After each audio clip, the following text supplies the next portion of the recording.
always say, when discussing how bad Trump is, how bad Hillary is, that they're equally bad. They're equally bad. I mean, he's a National Socialist. She's a Marxist socialist. They're equally bad. They're both corrupt. They're both dishonest. They would both be despots in the White House. I don't say one is worse than the other. They're both equally bad, and I'm not voting for either one, and neither should any of you. But then you see stories like this one, and you start seeing how the ways in which Donald Trump is actually worse than Hillary Clinton. I'd still never vote for Hillary Clinton, don't get me wrong. I'm never going to vote for Hillary Clinton. Hillary Clinton is awful, so is Trump. But you see stories like this one, and it's hard not to come to the conclusion of what P.J. O'Rourke said, that Hillary is awful, but she's conventional awful. She's not scary awful. Here's a headline, Leon Wolf at Red State. Trump is kind of obsessed with the idea of using nuclear weapons. Think about that, folks. Just ponder that for a minute. But this will make you feel better, and not at all like moving to Iceland or maybe Madagascar or Australia. According to a report from unnamed sources, so take this with a grain of salt, the Trump campaign brought in an international affairs advisor to brief Trump on foreign policy and try to brush up his knowledge of world affairs. According to this report from inside the campaign, Trump was basically obsessed with the question of why we couldn't actually use the nuclear weapons that we have. CNBC.com provides the quote.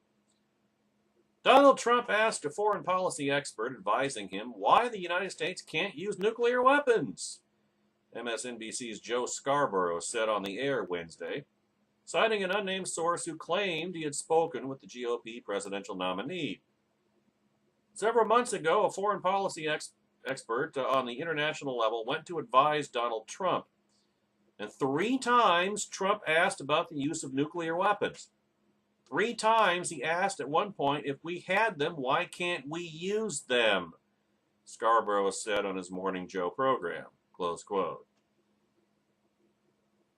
I gather that Scarborough doesn't have unfettered access to the campaign anymore, but both he and Morning Mika at one point had, to put it mildly, an uncomfortably close relationship with the Trump campaign, so there's a pretty good chance Scarborough was talking to a source with actual knowledge. Here's the rough transcript of yesterday's edition of Morning Joe. Scarborough said, what concerns you most about Donald Trump? Michael Hayden was the guest, ex-CIA director under George W. Bush. Hayden replied, how erratic he is. Joe, I could argue about this position or that position. I do that with the current president. But he's inconsistent. And when you're the head of a a former global superpower, but one that still has nuclear weapons, inconsistency, unpredictability, those are dangerous things.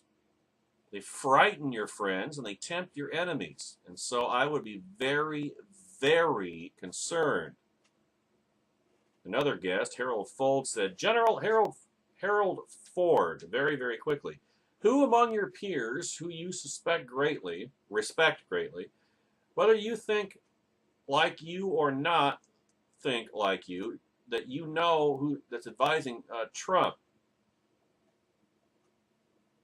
Hayden replied, no one. So, and then off screen, maybe Scarborough said, that's a good answer, Scarborough. And I have to follow up with that, and I'll be very careful here. Several months ago, a foreign policy expert on an international level went to advise Donald Trump, and 3 times he asked about the use of nuclear weapons. 3 times he asked. At one point, if we had them, why can't we use them? That's one of the questions why he doesn't have foreign policy experts around him, or one of the reasons why he doesn't have foreign policy experts around him. Mike Barnacle said, Trump asked 3 times Scarborough, 3 times in an hour briefing, why can't we use nuclear weapons? Close quote. Now, here's more proof that Scarborough might have the right of it. As noted way back in March, Trump loves to muse out loud about the use of nuclear weapons. Even in scenarios where any normal person would have alarm bells going off in their head that they were being led down a trap by an obviously hostile member of the media like Chris Matthews, Trump seemed almost gleefully blasé about the concept of using nukes in Europe and also against a friendly country if terrorists operating from that country happen to attack the United States. What I don't know is whether Trump does this stuff because he thinks it makes him sound tough or because it reflects a real belief on his part that we should be way more ready to use nuclear weapons than we have in the past. Now look, obviously we have nuclear weapons for a reason, and I've gone on record as saying that before that presidents should not and must not rule out their actual use in certain situations, certain well-defined situations. But I think most reasonable people understand that the actual use of nuclear weapons, especially in a world where nuclear weapons are now so widely proliferated, would be an awful, unthinkable, world-changing, and possibly world-ending event. It's not something that a person who has any business being near the nuclear code should be enthusiastic about or should be asking repeated questions about. Why can't we actually use them? Obviously, they can be used. Anyone who's excited about the prospect must not be allowed in or even near the White House.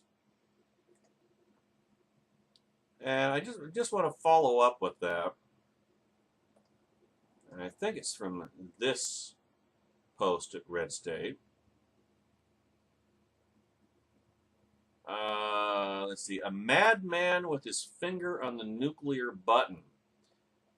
This was Ben Howe yesterday at Red State. Now, every election cycle, the various partisan tribes describe how their opponent is dangerous to freedom and peace and claim we will be lucky to survive 4 years with this would-be tyrant in charge.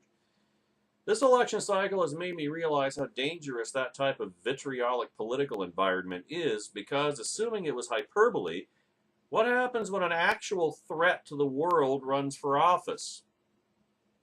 The question is answered in the form of Donald Trump. It's often said that the president has his finger on the button regarding nuclear weapons, and often people will step in with the condescending wisdom that it's so much more complicated than that. It's not as simple as pushing a button, and that's true, it's not. But according to John Noonan, it's exactly as dangerous as you can imagine. And he would know since he previously served in the United States Air Force's Global Strike Command as a Minuteman III launch officer. In this series of tweets, he lays it out in frightening detail. Quote, I can't get this in one tweet, so bear with me as I air some laundry here on Scarborough's claim Trump's interested in nuclear first use. I pulled 300 nuclear alerts 100 feet under the Wyoming turf. The job is serious and full of serious people. When we went into ICBM training, we went through a battery of tests and interviews. Are you sane? Are you willing to turn your key? And I see how those might sound at odds. But the whole idea behind nuclear deterrence is that you don't use the damn things. So I thought the mission credible and worthy. There are a hell of a lot of bad actors out there who have nukes. They are restrained only by our ability to instantly lay waste to them. The nuclear triad, which Trump doesn't have a clue about, has been the single greatest contributor to global peace for decades. Yeah, that's right, you heard me. I don't know if Scarborough is telling the whole truth here. Anonymous sources suck. But if he is, buckle the hell up. Because Trump would be undoing 6 decades of proven deterrence theory. The purpose of nukes is that they are never used. And Trump appears to disagree with this. This would be the single greatest strategic shift in U.S. national security in decades. In a Trumpetency, our foreign policy would be this: leave our alliances and fall back on a nuclear first use policy. Does he understand just how fucking dangerous that is? But what really concerns me as a former nuke guy is the idea of a narcissist walking around with nuclear authenticators. I could sit 100 feet underground on alert knowing that the President of the United States would not make me do my duty, not unless it was absolutely the last resort. But imagine having to turn launch keys not knowing if we were under attack or if it was because a foreign leader said a mean thing on Twitter. The power is there to kill millions, permanently alter the geopolitical landscape. It is a sacred, sobering responsibility, or at least it's supposed to be. The idea that nukes would be used, say, over Raqqa or Mosul, simply because we have no more allies and it's a simple, easy fix, is nauseating. Simply signaling that you're open to using strategic weapons as a tactical solution rewrites the rule book. And Russia and Red China and others certainly will, if they haven't already. They will respond, ladies and gentlemen. Nuclear deterrence is about balance and stability. Trump is an elephant jumping up and down on one side of the scale. It's so damn dangerous. But geopolitics aside, I can't get my mind off the young officers on nuclear alert right now, wondering if they'll soon answer to a madman and being asked to do a duty that should morally be asked of no human being ever. You know, it's almost worse than a button. It's people, Americans, soldiers. The people who actually turn the keys do it based on the idea that the person who is telling them to do it has a good reason.